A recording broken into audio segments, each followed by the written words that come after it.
Hello,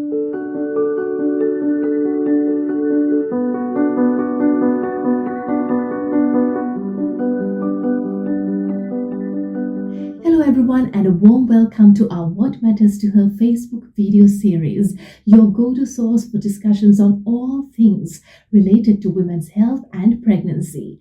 And as always, we are honored to have the expertise of our very own exceptional obstetrician and gynecologist, Dr. Prabodhana Ranavira. Now, in today's episode, we are going to delve deeper into the subject of VBAC, building on the insights we discussed in our last episode. So, without further ado, let's pose our question to our doctor. Doctor, what is the success rate of VBAC?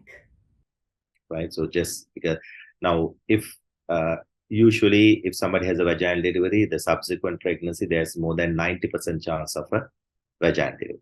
However, in a VBAC, the chance is as if they are going for the first delivery, which is about 70% chance. If they had a Caesarean section in the first delivery for a second stage, that is last when she's trying to push, but the baby is not coming out, and then we have somebody has done a vacuum or forceps, still the baby has not delivered, that patient has a lesser chance of having successful VBAC.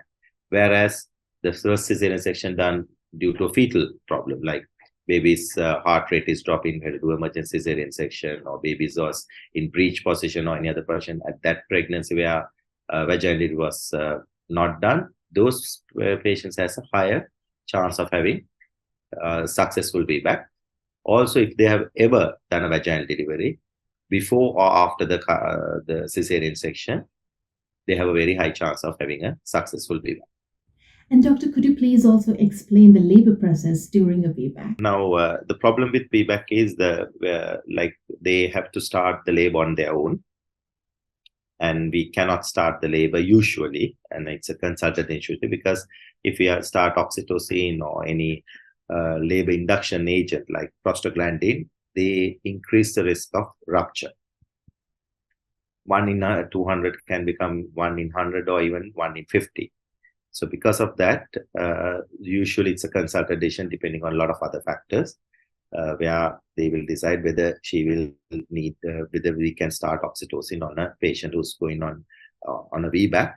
Because if this labor progress slows down, then there's nothing much we can do unless we start oxytocin, and it's a relative contraindication when you have a past Caesarean section.